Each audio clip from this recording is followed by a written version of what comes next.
speak on demands for grants. When we thought the economy was recovering, again the brakes were put in place because of what's happening in all the major economies across the world. Our manufacturing sector, the growth is going back. Our service sector, there's a huge job losses, not just in the billion-dollar valuation startups, but also in the major tech companies like TCS and Wipro and all these companies.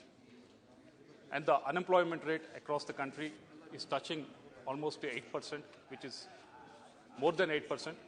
There's a feeling across the country, what's keeping the youth busy is the cheap data that is available.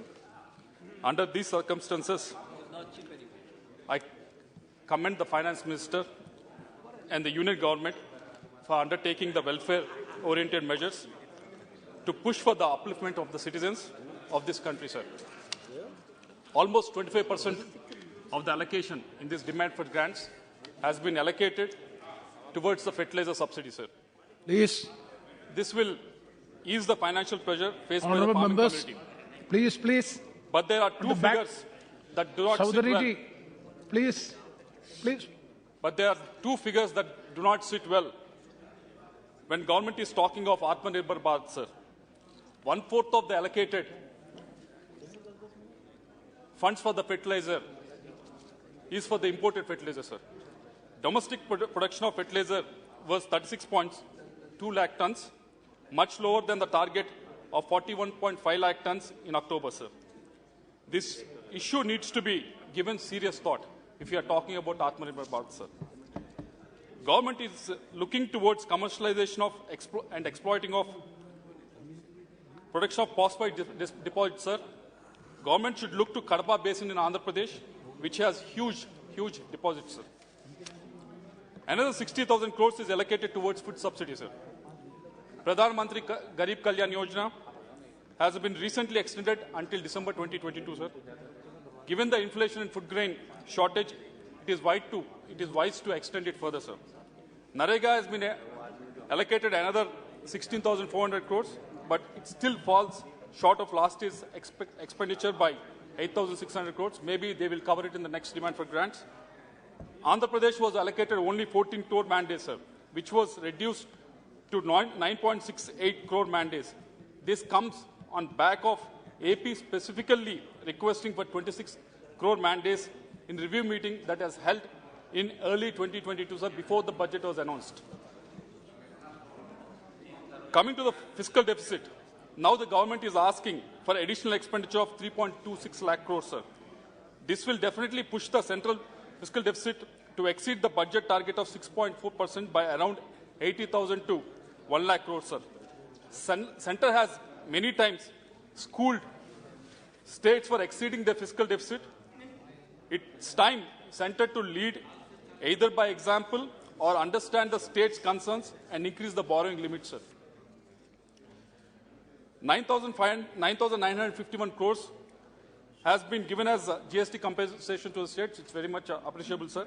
But Center's revenue from cesses and surcharges has raised from 10.4% in 2011 to 26.7% in 21-22, sir. To strengthen the federal structure, either extend the GST compensation by 5 years or share the surcharges with the states, sir. Because PMGSY, JJM, and land acquisition costs that has to be incurred by the states towards the roads and railways has to come from the states, sir. Unless, if these projects has to go forward, and if central government wants states to take this forward, these cess and surcharges has to be shared with the state governments. Otherwise, states like Andhra Pradesh, no projects can go forward, sir. In 22-23 budget, it's all about capex expenditure, sir. Minister has talked about capex expenditure. We all members have talked about capex expenditure, and everyone said it's a silver bullet for all the problems that is there in this country, sir. Government has an ambitious capex target of 7.5 lakh crore. It was 24% higher than previous year, sir. But CAG data indicates that between April and October 2022, expenditure was around 4 lakh crores. It was almost close to 50%, sir. Under the supplementary demand for grants, CapEx has been augmented by 31,000 crores, indicating that close to 60% of the target will be achieved. Government may say CapEx happens only when states come together, projects are identified, land allocation from the state side is done, and various other reasons, sir. Let me give you various avenues that are available in Andhra Pradesh, various projects that are allocated to Andhra Pradesh, which are looking for CapEx spending from the union government, sir. There are 7 projects that are waiting from them, sir. Avenue 1, Polavaram project, sir. It was lifeline of Andhra Pradesh. It was supposed to solve drinking and irrigation problems of many districts of Andhra Pradesh and lakhs of acres in Andhra Pradesh, sir. It was adjudged as a national project as well in Bifurcation Act, sir. But there are so many issues that are pending with the union government, sir. Pending investment clearance for the revised cost estimate to the tune of 55,000 crores is still pending with the union government. Funding for drinking water is to the tune of 4,000 crores is still pending with the union government. Removal of component-wise restriction. We have been representing it to the union government too many times. An expenditure of 2,000 crores has been rejected because of that. It is still pending with the union government. R&R package, resettlement and rehabilitation package. It's still pending with the union government. We have been making so many requests with the government. It's not been happening. The left side of the project, to the tune of almost 40,000 acres, R&R package has not been initiated from the union government. If union government is so serious about CapEx, this is the project that they should really look into, sir. Avenue number 2, education institutions, sir. There were so many education institutions that was promised for Andhra Pradesh after the state has been divided. IIT, IIM, ISR, NIT, Central University, Petroleum University, Agri University, IIIT, Tribal University, and AIMS. Except AIMS, none of the institutions that I have mentioned are running from a own campus, sir. Still, all of them are running from a rented premises, sir. This is the capex that the union government should be looking at. Example, I will give you. A central university was allocated 56 crores in 22-23 budget, sir. When the actual ask was for 1,500 crores, they allocated 53 crores. That is enough for salaries, not for building a campus, sir. Land has been given to that. We are waiting for the capex to be spent on that. And third avenue, sir, there was in that last budget, finance minister has mentioned about interlinking of Godavari and Penna. Godavari and Penna interlinking will solve many problems, irrigation problems, drinking water problems in Andhra Pradesh, because Godavari basin has excess amount of water that is available, about 250 TMC, sir. And that was announced in the last budget, and that has been mentioned as one of the capex projects, sir.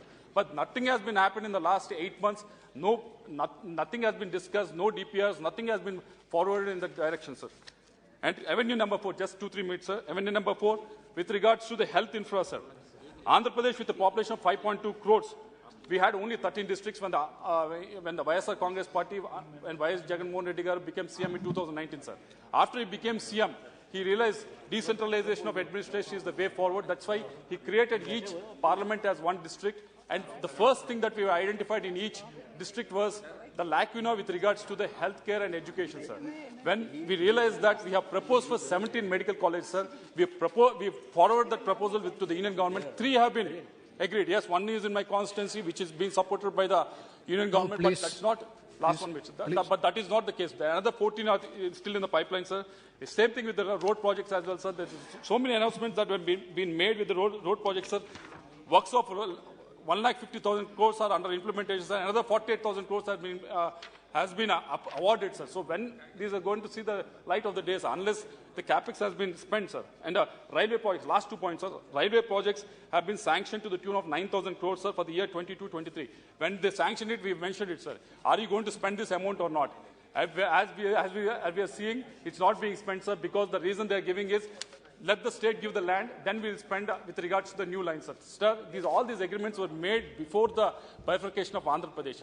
We are ready to renegotiate. The revenues of the... Sir, last one point, sir. Last one point, special categories. All these were made before 2014, sir. So we are asking to renegotiate, sir, so that these projects can be taken forward, sir. Last and final one, sir, with regards to the last one, with regards to the special category status, sir. There is no denying... How many total last points? Last point, sir. This is the last one, sir. There is no denying bifurcation of Andhra Pradesh was done in an unscientific manner, sir. Not only we lost our capital in Hyderabad, which was a major revenue source to Telangana, sir, but also inherited higher debts and liabilities, sir. Andhra was left with 45% revenues and 58% To overcome these challenges, Andhra was promised special One second. Conclude. policies may change, sir, but the promises should never be forgotten, sir. We believe the government is a continuous process, sir. As a special category status is Andhra right of Andhra people. Thank you. Keep raising that. We demand for that. We fight for that.